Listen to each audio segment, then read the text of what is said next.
बिस्मिल्लाहिर्रहमानिर्रहीम रब्बी इश्रह ली सदरी वयस्सिर ली अमरी वहलुक़दतन मिन लिसानी यफ़क़हू क़ौली अल्लाहुम्मा सल्लि अला सय्यिदिना मुहम्मदिन नबिय्यिल उम्मी व अला आलिहि वसहबिहि बारिक वसल्लम अल्लाहुम्मा सल्लि अला मुहम्मदिन व अला आलिहि व इत्रतिहि बिअददि कुल्लि मालूमिन लका व बिक़द्रि अज़मति ज़ातिका फ़ी कुल्लि वक़्तिन व हीन अस्तग़फ़िरुल्लाहिल्लज़ी ला इलाहा इल्ला हुवल हय्युल क़य्यूम व अतूबु इलैह या हय्यु या क़य्यूम या मालिकुल मुल्क रब्बिज़्ज़िल जलाली वल इकराम।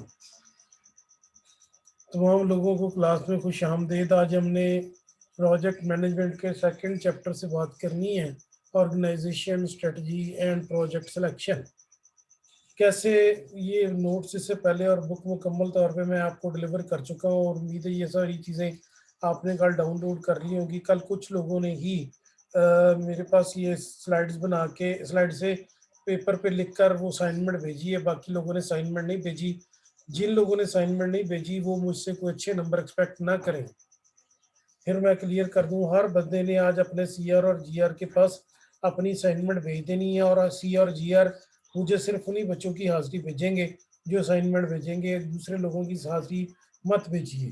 तस्वीर खींचकर अपलोड कर दीजिए अपने अपने ग्रुप में, student present in the class. तमाम लोग एक इसकी तस्वीर बनाएं और इसको अपलोड कर दीजिए कि student present in the class.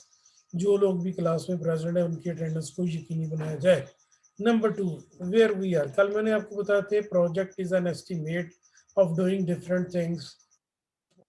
छोटी छोटी लेवल पे एक प्रोजेक्ट के काम करने के अमल को हम प्रोजेक्ट मैनेजमेंट के अंदर देखते हैं।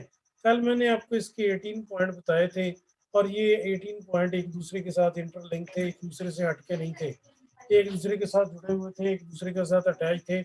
इनको आप अलग-अलग नहीं कर सकते, ये सारे एक दूसरे के साथ अटैच थे। भाई ये दरवाजा बंद कर दें और उसके बाद परे हट जाओ।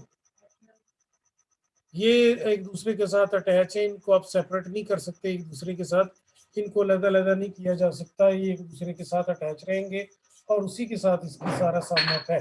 कल मैंने आपको बताया था कि जहाँ से हम काम शुरू करते हैं वो होती है इंट्रोडक्शन से स्ट्रेटजी। यहाँ से काम स्टार्ट होता है आपका। यहाँ से किसी भी प्रोजेक्ट को, काम को स्टार्ट हम करते हैं। तो इस प्रोजेक्ट को या स्ट्रेटजी को स्टार्ट करने के लिए हमारे पास जो बुनियादी चीज़ है वो यहाँ से होती है, यहाँ से। This one is the starting point. ये मैं आपके लिए एनोटेट कर रहा हूँ कि यहाँ से काम का आगाज होता है। यहाँ से जो काम का आगाज होता है वो आप सबसे पहले इंट्रोडक्शन की तरफ लाते हैं कि इंट्रोडक्शन के बाद स्ट्रेटजी को ऑर्गेनाइज किया। ये काम कैसे करना है आपने, ये कितने लोग होंगे, ये कैसे सर फेल सर अंजाम दिया जाएगा। हर बंदा आपके साथ ऐड नहीं हो सकता, हर बंदा आपके साथ ज्वाइन नहीं कर सकता, हर शख्स आपके साथ अटैच नहीं हो सकता। ऑर्गेनाइजेशन के बाद प्रोजेक्ट को डिफाइन किया जाता है, फिर एस्टीमेट को डिफाइन किया जाता है, फिर प्रोजेक्ट का नेटवर्क का बनाते हैं कि इसमें से कौन कौन सी चीज़ें एट ए टाइम स्टार्ट करनी है। जब अपने नेटवर्किंग करनी है तो ये चीज़ रील में रखिएगा कि इसके साथ रिस्क होगा, रिस्क के बगैर कोई काम नहीं होता। प्रोजेक्ट का रिस्क बेसिकली एक चीज़ है। जिस बंदे ने ऑर्गेनाइज करना है या स्ट्रेटजी बनानी है, उसके साथ आपको सबसे इम्पोर्टेंट चीज़ होगी इसका विजन, वो है लीडरशिप। जैसा कि आप सब लोग जानते हैं कि 75% अटेंडेंस आपके लिए अटेंड करना लाजमी है और क्लास में 75% आपकी हाजिरियाँ होनी ज़रूरी हैं। जो लोग क्लास में तशरीफ नहीं ला रहे वो अपने ज़ाती तौर पर इसके ज़िम्मेदार होंगे। लाइक को मैं क्लास से निकाल दूंगा, अपना रोल नंबर ऐड करके क्लास के अंदर आए। लाइक अहमद अपना कोई भी बंदा अपना रोल नंबर के बगैर नहीं है बैठा हो। लाइक को फौरी तौर पे उसके क्लास वाले मैसेज करें कि अपना रोल नंबर ऐड करें। We come back to our discussion. तो प्रोजेक्ट को डिफाइन करने के बाद इसके एस्टीमेट्स हैं कि ये काम कैसे कैरी ऑन होगा, फिर आपने एक नेटवर्किंग टीम बनानी है कि ये काम कैसे होगा, और उसके बाद नेटवर्किंग टीम आपका जो सबसे इम्पोर्टेंट फैक्टर है उसमें रिस्क मैयर करना। रिस्क को मैयर किया जाएगा, हर वक्त रिस्क अटैच आपके साथ है। हो सकता है कि आपका कोई लॉस ना हो, लेकिन रिस्क जरूर होगा। अगर आप देख रहे हैं कि लेबर आपकी काम कर रही है, तो लेबर की काम करने के लिए रिस्क है, तो आप उनकी इंश्योरेंस करवाएं। अगर आप समझ रहे हैं कि रिस्क की प्रॉब्लम की वजह से आपको कुछ और दो चार मसाइल का सामना है, तो आप सारे मसाइल को इसकी एक पिक्चर बना के अपलोड कर दीजिए student present in the class. ये लड़का जो है लाइक क्लास छोड़ दे और अपना रोल नंबर ऐड करके दोबारा वापस आए। लाइक अहमद अपना रोल नंबर ऐड करे, क्लास से leave the class, then schedule करना है आपने अपने रिसोर्सेज को। मैं बता रहा था कि अगर लेबर का रिस्क है तो आप उसकी इंश्योरेंस करवाइए। अगर प्रोजेक्ट में आपको रिस्क है कि आपका आपका सामान बड़ी दूर से आना है, तो आप उसकी इंश्योरेंस करवा लें। अगर कोई और प्रॉब्लम है तो उनके लिए उन तमाम चीजों को मद्देनजर रखा जा सकता है। उस रिस्क को आप सम अप कर सकते हैं, लेकिन रिस्क के बगैर कोई प्रोजेक्ट नहीं होता। वो काम आपको सारे का सारा अपने साथ अटैच करके रखना है। अच्छा जी, सारा वीएन कल हमने देख लिया था। प्रोजेक्ट के साथ शेड्यूलिंग होगी, ड्यूरेशन रिड्यूस करना होगा, इधर से लीडरशिप आएगी, वो टीमें बनाएगी, वो आउटसोर्सिंग करेगी, वो मॉनिटरिंग के प्रोसेस को बेहतर करेगी। और उसके बाद प्रोजेक्ट को जब मॉनिटरिंग का प्रोसेस कंप्लीट हो जाएगा 13 नंबर स्टेप पे, वी आर हेयर, इस वक्त हम यहाँ पर मौजूद हैं कि जब ये काम मुकम्मल हो जाएगा, इसका मतलब है कि वो project is ready to deliver. वो प्रोजेक्ट इस पोजीशन में है कि आप दूसरी पार्टी को वो हवाले कर सकें। तो हवाले करने के लिए जरूरी है कि आप प्रोजेक्ट को क्लोज करें। जैसे पहले मैंने आपको बताया था, एक चाइना से हमारी वो बन रही है शिप फ्रीगेट जो है, वो समुद्र के अंदर चलने वाली मिसाइल लॉन्चिंग वाली और दूसरी चीजें वो तैयार हो रही हैं। तो जब वो प्रोजेक्ट मुकम्मल हो जाता है, हमने उनसे आउटसोर्सिंग की हुई है कि हमें हमारे नेवी के अफराद जो है उनको भी ट्रेनिंग दी जाए कि वो कैसे ये सारी कुछ तैयार कर रहे हैं। तो वो जब प्रोजेक्ट को कंप्लीट करते हैं, तो फिर वो चेक करते हैं कि इसका इंटरनेशनल स्टैंडर्ड क्या है, फिर ओवरसाइट क्या है, फिर जायल पीएम क्या है, फिर उसके बाद जनाब इसको कैरियर पाथ कौन कौन से हैं, फिर ट्रेनिंग कैसे दी हमारे अफराद को, और फिर वो एक प्रोजेक्ट सारे का सारा डिलीवर कर देते हैं।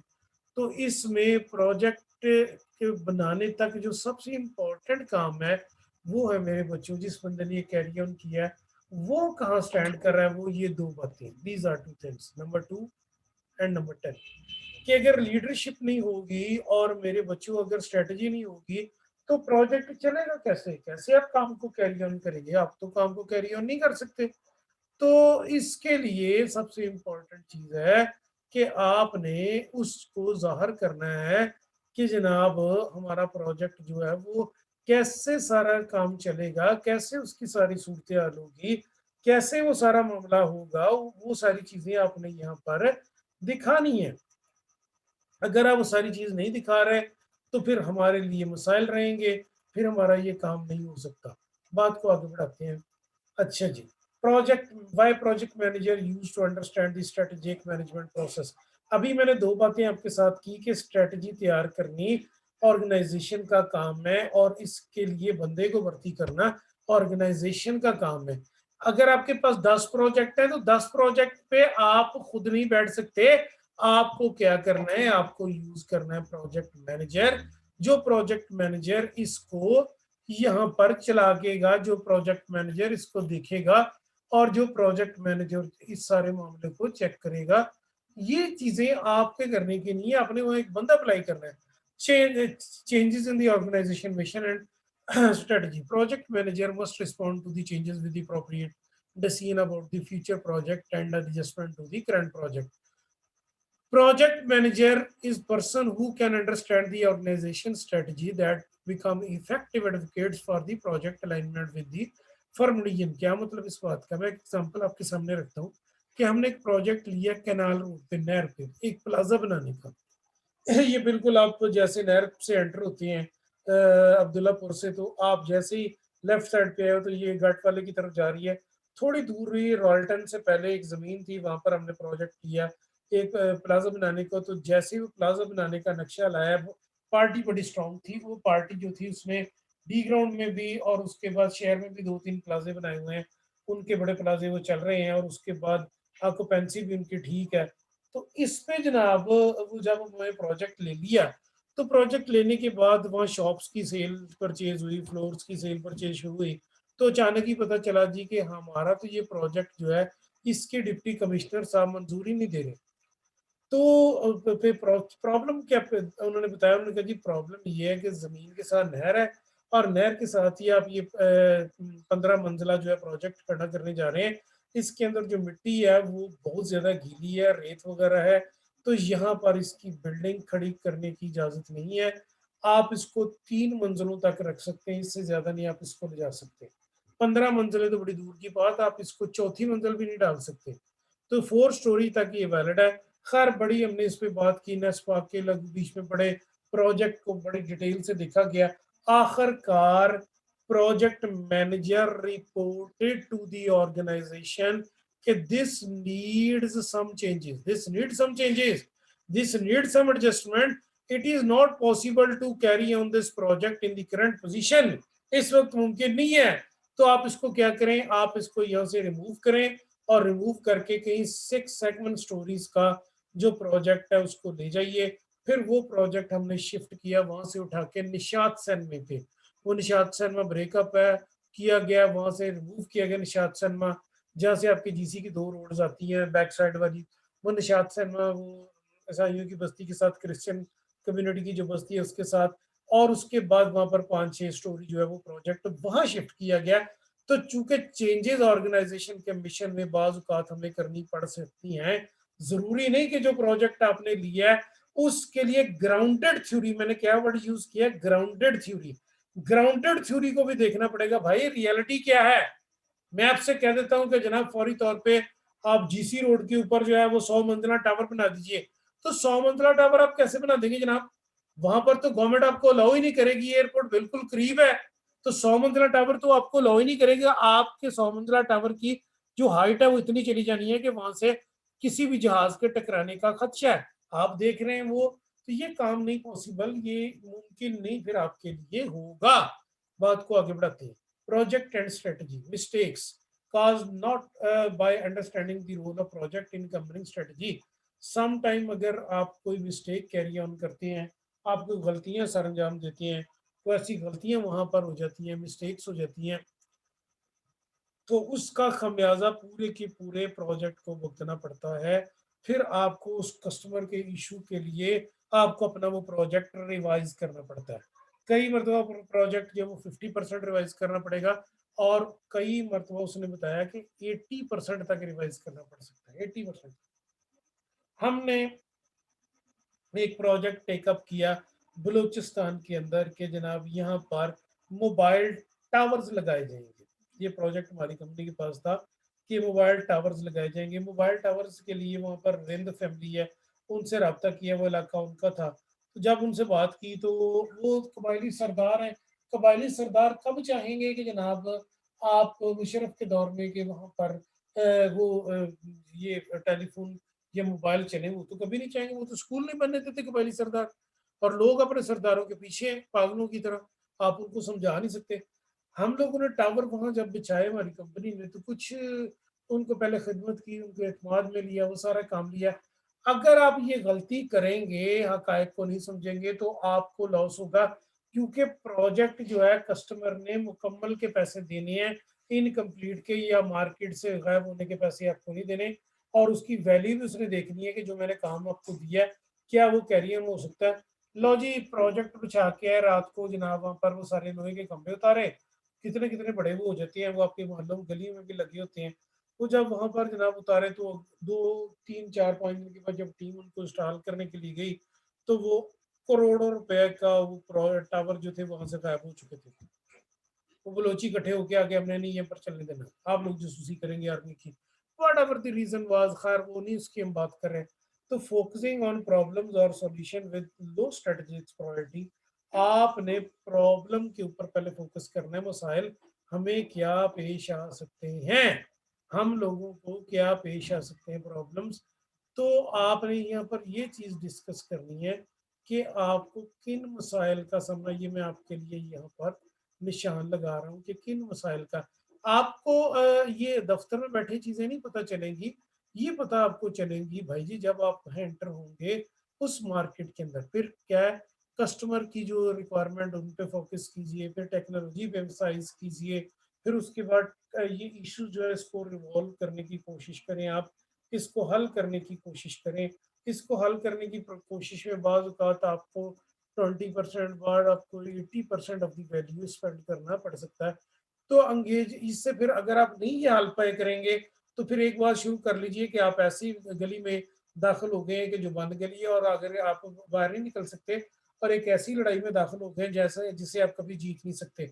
अफ़गानिस्तान की हिस्ट्री है कि जितनी भी आप पढ़ के देख लें, यहाँ पर जो भी फ़ौज आई है, जितने भी लोग यहाँ पर आए हैं, वो कभी अफ़गानिस्तान से जीत कर नहीं निकले। कभी भी उनको अफ़गानिस्तान में कामयाबी नहीं हो सकी। किसी भी सूरत दे नेवर नेवर व्हिन इन अफ़गानिस्तान। अफ़गानिस्तान में जीत नहीं हो सकी और चूँकि कस्टमर से आपकी डील हुई है मुकम्मल के पैसे देने की, तो वो आप कभी मुकम्मल प्रोजेक्ट कर पाएँगे ही नहीं। स्ट्रेटेजिक मैनेजमेंट, अब आपकी यहाँ पर एक मैनेजमेंट की जो थी प्रोजेक्ट मैनेजमेंट के साथ स्ट्रेटेजिक मैनेजमेंट आपको ऐड करनी है। इसके लिए ये है कि आप अपनी स्ट्रेटजी को क्लियर कट लिंक करें प्रोजेक्ट के साथ, ये काम करना कैसे है। बाज़ औक़ात अभी देखिए नोकिया के पास कुछ चाइनीज़ मोबाइल आ गया, तो उसने देखा कि उसकी सिम में प्रॉब्लम कर रही हैं। तो ये जो मोबिलिंक है इसने देखा कि यार इसकी सिम जो है लोग, अब चूँकि उन्होंने बहुत ज़्यादा क्लाइंटेज कर ली है और उसके ऊपर खंभों का एक लोड है, उससे ज़्यादा आप जा नहीं सकते। तो क्या करेंगे? तो फिर आप ये काम करेंगे, फिर आपका ये सारा सिस्टम होगा कि उन्होंने स्ट्रैटेजी चेंज की कि अपने मोबाइल फ़ोन दे दो। लेकिन उनके मोबाइल ले कौन? लोगों के पास तो 2-2, 3-3, 4-4, 5-5 लाख के मोबाइल हैं। तो उनको छोड़ के फिर रक्षा ड्राइवरान या दीगर जो है वो जो शेयरिंग करना चाहते हैं, फेसबुक भी चलाना चाहते हैं, वो जनाब ये नेविगेशन भी चलाना चाहते हैं, उनके लिए फिर उन्होंने स्ट्रैटेजी चेंज की और इसके लिए उन्होंने अपनी सिमों के साथ मोबाइल देने शुरू कर दिए।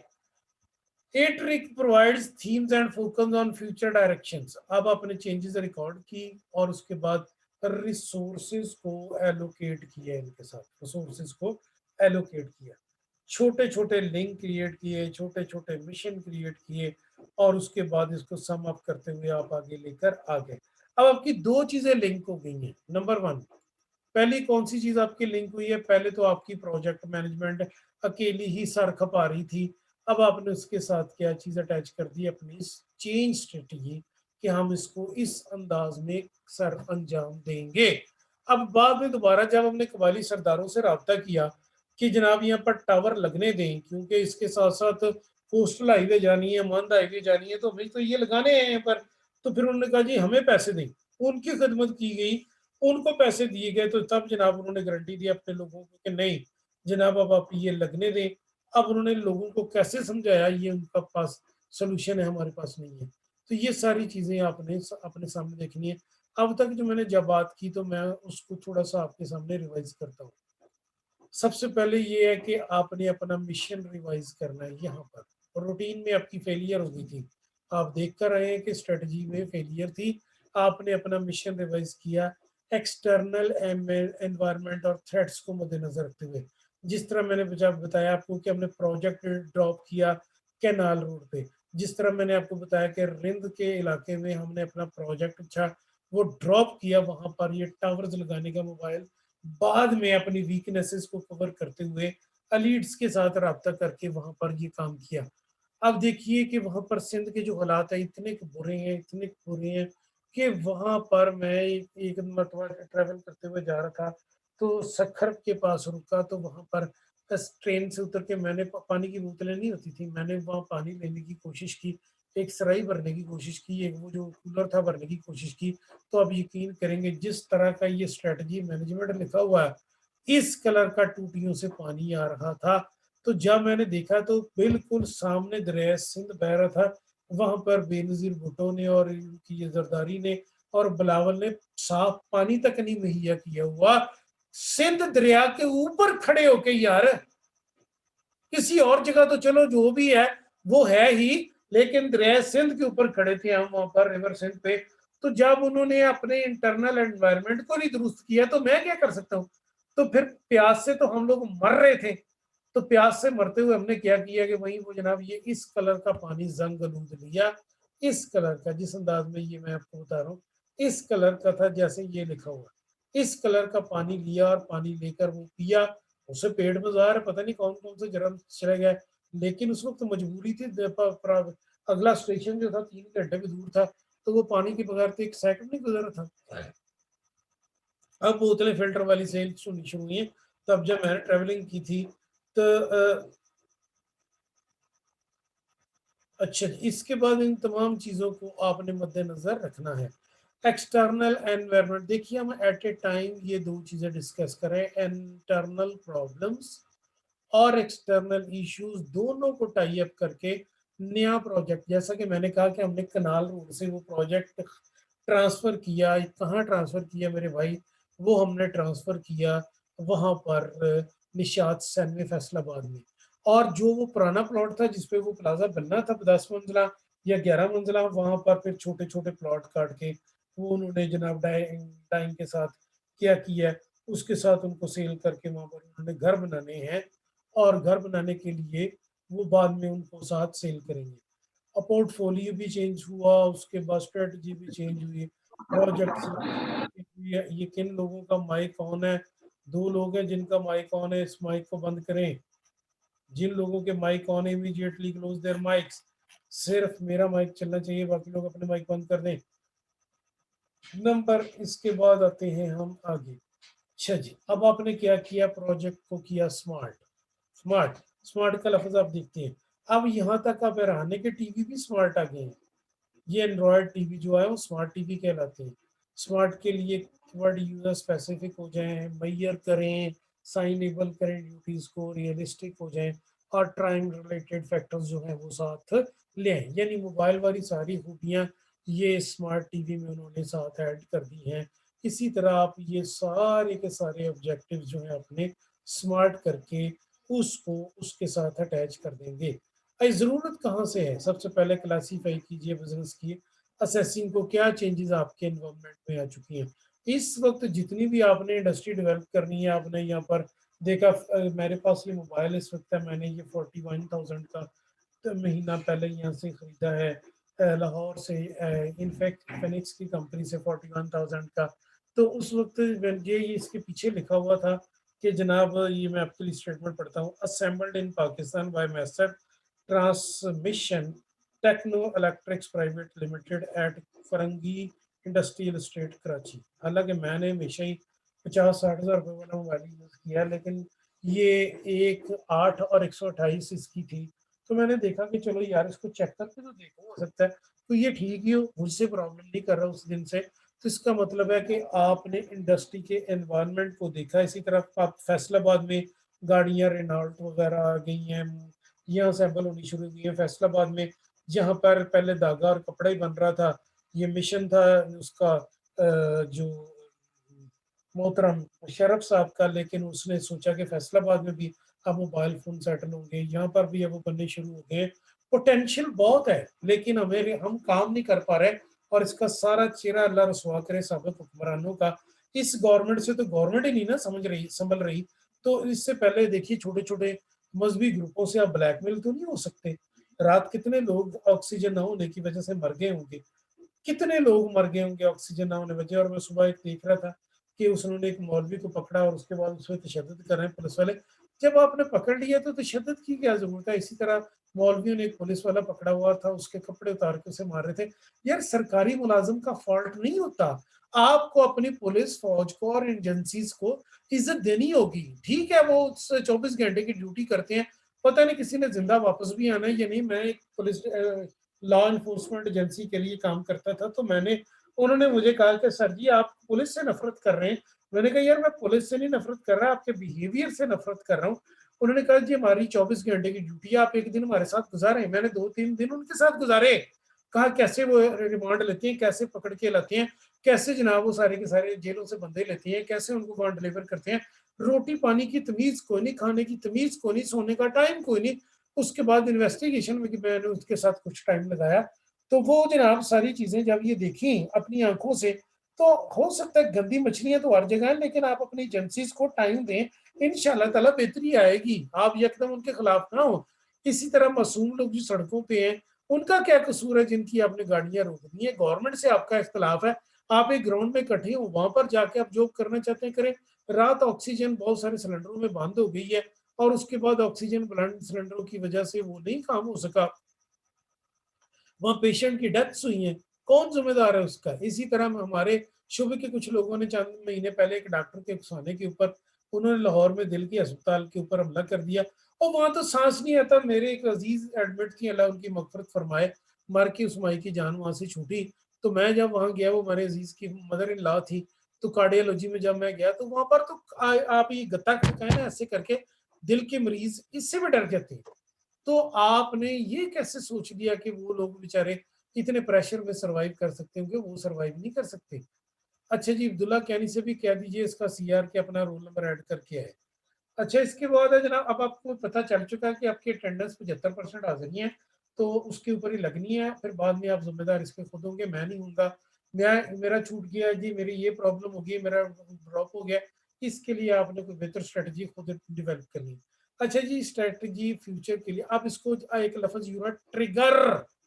जी, आपने पिस्टल देखा है, उसके ऊपर एक ट्रिगर होता है, आप जब उसके अंदर गोली डालते हैं तो फिर आप उसको प्रेस करते हैं तो एक्शन शुरू हो जाता है। अच्छा जी, इसके बाद है पोर्टफोलियो मैनेजमेंट के प्रॉब्लम्स, इम्प्लीमेंटेशन गैप, अपने देखना है इसको इम्प्लीमेंट कैसे कर रहे हैं। ऑर्गेनाइजेशन की पॉलिटिक्स है, जो बड़े नए मैनेजर हैं वो पुराने छोटे मैनेजर को आगे नहीं आने दे रहे हैं, जो पुराने मैनेजर हैं वो छोटे मैनेजर को काम नहीं करने दे रहे हैं। रिसोर्सेज कन्फ्लिक्ट और मल्टीटास्किंग, बाज़ का एक प्रोजेक्ट मैनेजर आपने लगाया हुआ है, फैसलाबाद में, कराची की कंपनी है, फैसलाबाद में आपने उसको लगा दिया है और वो फैसलाबाद के 6 प्रोजेक्ट एट ए टाइम देख रहा है, तो कॉन्फ्लिक्ट मैनेजमेंट क्रिएट हो जाएगी, यहाँ पर मल्टीटास्किंग हो जाएगी, इसको चेक करने की जरूरत है। बेनिफिट क्या है पोर्टफोलियो मैनेजमेंट के? पोर्टफोलियो मैनेजमेंट से मुराद है कि आप रंग बिरंगे प्रोजेक्ट लेंगे। इस पोर्टफोलियो कहते हैं कि don't keep all eggs in one basket, सारे अंडे ले लें, ले लें, नहीं ले लें आप, साइड साइड पे रख दें वहीं पर डस्ट में।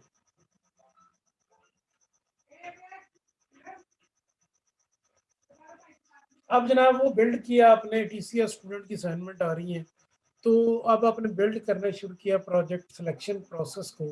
अच्छा जी, इसके बाद लिंक क्रिएट किया। मैं पोर्टफोलियो मैनेजमेंट क्या होती है? Don't keep all eggs in वास्पार्क। सिर्फ आप यही सारे बिल्डिंग के प्रोजेक्ट ना लें, सारे सॉफ्टवेयर के ना लें, सारे आप रोड्स के ना लें, सारे कब्रिस्तानों के ना लें, सारे हाउस कंस्ट्रक्शन के ना लें, आप वैरायटी लाएं अपने प्लाजों की, आप जनाब डिफरेंट की, इस तरह बैलेंस की हो जाएगा रिस्क आपका, आपकी जस्टिफिकेशन हो जाएगी कि कौन सा प्रोजेक्ट आपने टेकअप करना है। प्रोजेक्ट का डिजाइन जो है वो भी बड़ा इंपॉर्टेंट है, क्लासिफिकेशन उसकी, उसका क्राइटेरिया, उसकी सोर्सिंग की प्रपोजल्स, उसकी वैल्यूएटिंग की प्रपोजल, और उसके बाद उन पोर्टफोलियोज को मैनेज करना, उन पोर्टफोलियोज को मैनेज करना है, वो सारी की सारी वहां पर आप चेक करेंगे। इसके बाद आता है जी प्रोजेक्ट की पोर्टफोलियो क्या होती है? Don't keep all project, don't keep all project in basket. Compliance जो प्रोजेक्ट की वो मस्ट है, स्ट्रेटेजिक प्रोजेक्ट से अलग होंगे। अच्छा, मुझे एक याद आ गया कि जब हम लोग पहले रियाजेंट कंपनी के साथ काम करते थे, तो वहां पर एक स्ट्रेटेजिक प्रोजेक्ट आया। स्ट्रेटेजिक प्रोजेक्ट ये था कि स्टेट बैंक ने हमें कहा जी हमने कुछ बंदे हायर करने हैं, स्टेट बैंक ने, उन्होंने कहा जी हम अपनी तरफ से इश्तेहार नहीं दे रहे हैं, हमने असिस्टेंट डायरेक्टर हायर करने हैं, तो आप हमें भर्ती करके दें। तो रियाज एंड कंपनी ने, जो ये इदारा है चार्टर्ड अकाउंटेंट्स ऑडिटिंग का, इसने ये रिसीव किया और उसके बाद ये प्रोजेक्ट हमने कैरी ऑन किया, उनको बंदी भर्ती करके दिए 1990-91 में। इसी तरह हमारे पास एक ऑपरेशनल प्रोजेक्ट आया कराची में कि हमने नई ट्रांसमिशन लाइन डालनी थी, ये के इलेक्ट्रिक्स की। इसी तरह हमारे पास एक प्रोजेक्ट आया कि हमने टीसीएस के साथ ये इसका जो है सॉरी पोस्टेज जिसे हम कहते हैं डिपार्टमेंट हमारा, डाकखाने का, पोस्टेज का, ये प्रोजेक्ट गवर्नमेंट का करके दिया। तो हमारे पास जो प्रोजेक्ट आते हैं वो वैरायटी के नेचर है, सारी बिल्डिंग के नहीं, कुछ सॉफ्टवेयर के नहीं, वो होटल कंस्ट्रक्शन के नहीं, वो हाईवेज डेवलपमेंट के नहीं, सारे वैरायटीज हैं। अच्छा, अब जब आपने सेलेक्ट करना है प्रोजेक्ट तो ये बड़ी इंपॉर्टेंट चीज है, पे बैक, वो पैसे कितने अरसे बाद वापस आएंगे। आजकल क्रेज आया हुआ है, नए प्रोजेक्ट में बहुत सारी कंपनीज एंटर हो गई हैं और फौरी तौर पे आप अपनी जनाब छतों पे लगाइए ये सोलर का। ओ भाई, सोलर का लगाओ तो सही, इसकी पे बैक जितना खर्चा आपका है वो कितने अरसे में आएगा वापस। आप प्रोजेक्ट लगा लेते हैं, वो आपका 2.5 लाख रुपया खर्चा आता है, वो जिस पे बैटरी लगनी है प्रॉब्लम रहना, और जिस पे बैटरी नहीं लगनी उस पे आपका रात को कख नहीं चलना। जिस पे बैटरी लगनी है, रेगुलर बैटरी शुरू 24,000 से होती है, उस पे 2 साल बाद आपको बैटरी बदलनी है, वो आपके पैसे कमोबेश वहीं पर आ जाने हैं। और 5 kVA 6 kVA 10 kVA का जो, इससे ज्यादा मैं रिकॉर्ड करने की इजाजत नहीं देता, मैं आगे बढ़ाता हूँ। ये टर्म्स आपने कॉस्टिंग की कैलकुलेट करके अपनी साथ चलानी है। अब आता है पे बैक मॉडल। पे बैक का मतलब है कितने अरसे बाद पेमेंट वापस आएगी। अगर आपके पास दो प्रोजेक्ट है, दो, इसकी तस्वीर खींच के अपलोड कीजिए कि टाइम इज रनिंग आउट की। अब पे बैक पीरियड, मेरे पास एक प्रोजेक्ट है उसमें पैसे 2-2.5 घंटे बाद वापस होंगे, 2.5 साल बाद, और एक प्रोजेक्ट है 3 साल बाद वापस करेगा। तो मैं कौन सा करूंगा, डेफिनेटली जिसके अंदर कितने अरसे बाद पैसे कम वापस आएंगे, 2.5 साल बाद। नंबर 2, उसके बाद है अब नेट प्रेजेंट वैल्यू। ये एक फार्मूला है, जब कभी मैं आपको पढ़ाऊंगा फाइनेंशियल मैनेजमेंट तो उस वक्त आपको बताऊंगा। फाइनेंशियल मैनेजमेंट में नेट प्रेजेंट वैल्यू ये देखनी है हमने कि ये प्रोजेक्ट जो है इसके अंदर हमें बचेगा क्या। जिसकी नेट प्रेजेंट वैल्यू पॉजिटिव है वो हमारे लिए फिजिबल है। नेट प्रेजेंट, आगे इसके फार्मूले ये इस वक्त हम चुके नहीं पढ़ रहे, इसकी कैसे कहते हैं, वो फाइनेंसिंग की बात नहीं कर रहे, लिहाजा मैं इसकी तरफ नहीं जा रहा। अच्छा, अगर आपने दो मेथड कैलकुलेट करनी है, पे बैक, और दो मेथड कैलकुलेट करनी है दो प्रोजेक्ट के नेट प्रेजेंट वैल्यू, तो एक की बुनियाद पे फैसला नहीं होगा। ये टोटल 4 होती हैं चीजें, एक पे बैक, दूसरा नेट प्रेजेंट वैल्यू, एक कब आपके पास आने लगा है। इसकी सारी आपने कैलकुलेशन यहाँ करनी है। दोनों प्रोजेक्ट मेरे पास हैं, एक्सेल पे कैलकुलेट किए हुए हैं। जिसका पॉजिटिव है उस प्रोजेक्ट को आप ले लेंगे। ये देखिए, एक प्रोजेक्ट जो है उसका नेट प्रेजेंट वैल्यू पॉजिटिव है और एक का नेगेटिव है। नेगेटिव का मतलब है पैसे पल्ले से पड़ने हैं, और प्रोजेक्ट पॉजिटिव का मतलब है आपको कुछ पैसे बच जाने हैं। अच्छा जी, तो आपने ये सारी चीज चेक करनी है कि पॉजिटिव वाला प्रोजेक्ट जो है वो टेक अप कर लेंगे। बात को आगे बढ़ाते हैं। ये फाइनेंसिंग है, ये आपको कैलकुलेट करने के लिए मैं पेपर में नहीं दूंगा, क्योंकि हम फाइनेंशियल मैनेजमेंट नहीं पढ़ रहे। हम पढ़ रहे हैं इस वक्त जनरल मैनेजमेंट की बातें। नॉन फाइनेंशियल क्राइटेरिया, कौन सी मार्केट बड़ी है। मुझे एक बंदे ने कहा जी वो प्रोजेक्ट लें कि लाहौर में कुलचे बहुत खाते लोग, तो तंदूर का प्रोजेक्ट लें। हमने अपने जो बिग सेंटर थे उसमें बात तो बड़ी मालूम अजीब सी है। प्रोजेक्ट लिया, किस एक स्टूडेंट था, उसको हमने कहा जी आप तंदूर बना के मुख्तलिफ इलाकों में लगाएं। तो लाहौर के मुख्तलिफ इलाकों में लगाए, पहले 10 तंदूर, फिर 20, फिर 50, इस वक्त तकरीबन 300 के करीब तंदूर उनके चल रहे हैं। और ये लम्स का प्रोजेक्ट था, बंदा करोड़पति हो गया तंदूर लगा के। उसने तंदूर लगा के लोगों को दिए, और उसके बाद अपनी ओवरऑल सारी चीजें जो है उसे रिकवर कर रहे हैं। मार्केट किसकी बड़ी है, प्रॉफिटेबल प्रोजेक्ट किसका है, पैसे किसके ज्यादा आ रहे हैं, कौन सी चीज फौरी फरोख्त हो जाएगी, किससे डिपेंडेंसी खत्म हो जाएगी, गवर्नमेंट किसको प्रोटेक्शन देनी चाहती है। तो चेक लिस्ट मॉडल, ये सारी चीजें आपने चेक लिस्ट में देखनी है कि मैं कौन सा मॉडल अडॉप्ट करूं। मेरा एक दोस्त है, उसके पास एक प्रोजेक्ट था, बल्कि वो इसका कंट्री हेड के बाद नेक्स्ट हेड था। He is now secretary finance of the government of Pakistan, doctor Arshad Mahmood. तो मैं एक दिन उनके पास बैठा था, तो वो कहते हैं जी जब मुशर्रफ के बाद गवर्नमेंट आई इसकी, शहबाज शरीफ की, तो उन्होंने आते ही पंजाब बैंक को टेकअप किया। उस वक्त इसका रमेश के क्या वो जो था इंचार्ज था।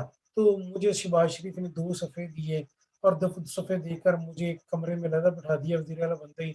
उसने साथ ही कहा कि ये जो बैंक ऑफ पंजाब है इसका मॉडल जनाब एनालाइज करें, बिजनेस मॉडल, इसमें क्या है और क्या नहीं है। कहता जी 2 पेजेस पे मैंने वो पूरा बिजनेस मॉडल एनालाइज कर दिया कि इसमें ये प्रोजेक्ट है, ये प्रोजेक्ट है, ये प्रोजेक्ट है, ये सिक्योरिटी वाले हैं, ये सिक्योरिटी के बगैर है। जो सिक्योरिटी के बगैर थे जिसमें थोड़ी प्रॉब्लम थी, शहबाज शरीफ साहब ने मुझसे वो चीज़ ली, और मुझे गवर्नमेंट ऑफ पंजाब में स्पेशल सेक्रेटरी लगा दिया बैंक ऑफ पंजाब से उठा के। और साथ ही उन्होंने मुझे कह दिया कि जाओ जनाब आप अपना काम करें, यू आर ऑन दी, उनको वादा माफिनामा बना के, और उसके बाद के साथ जनाब वो जो सबक चेयरमैन था बैंक ऑफ पंजाब को उसे उल्टा लटका दिया। तो ये मल्टीटास्किंग या जो है प्रोजेक्ट की वीकनेसेस, ये सिर्फ प्रोजेक्ट मैनेजर, स्ट्रेटेजिक मैनेजर और फाइनेंशियल मैनेजर को पता होती है, मुझे और आपको नहीं पता होती। ये उन्हीं को पता है जिन जो बिजनेस मॉडल एनालाइज कर रहे हैं। तो बिजनेस मॉडल एनालाइज करना कोई मामूली काम नहीं है। बात को आगे बढ़ाते हैं। अब इसके बाद आती है कि आपने प्रैक्टिस में ये क्वेश्चन देखने हैं प्रोजेक्ट से मुतल्लिक। ये सारे आपके पास हैं। इन क्वेश्चन का पॉजिटिव आंसर आपके पास आना चाहिए और इसको आपने इस टेबल के ऊपर डिस्कस करना है। इस टेबल पे प्रोजेक्ट ए के सारे पॉइंट्स, प्रोजेक्ट बी के, सी के, डी के, एफ के, ये एक एक्सेल की शीट में आपने बना लेना है और सारे का सारा वहां पर आपने चीज देख लेनी है। और जिनका ये वेटेड टोटल ज्यादा होगा वो आपने चेकअप कर लेना है। रिटर्न ऑफ इन्वेस्टमेंट किसकी ज्यादा है, इम्प्रूव कस्टमर लॉयल्टी किसकी ज्यादा है। और उसके बाद ये कई लोग कह रहे हैं हमारा नेट नहीं चल रहा, मेरी जिम्मेदारी नहीं है, हाजिरी उनकी लगनी है जिनके पास ये सारा होगा, क्योंकि गॉल की उन्होंने बहुत सख्ती कर दी है। फिर प्रोजेक्ट की क्लासिफिकेशन आपने देखनी है।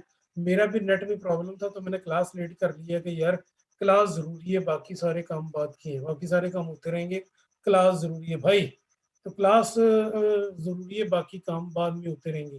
ये मॉडल आपने देखने हैं कि जिसमें क्या deciding how well a strategic और operation project fits the organisation.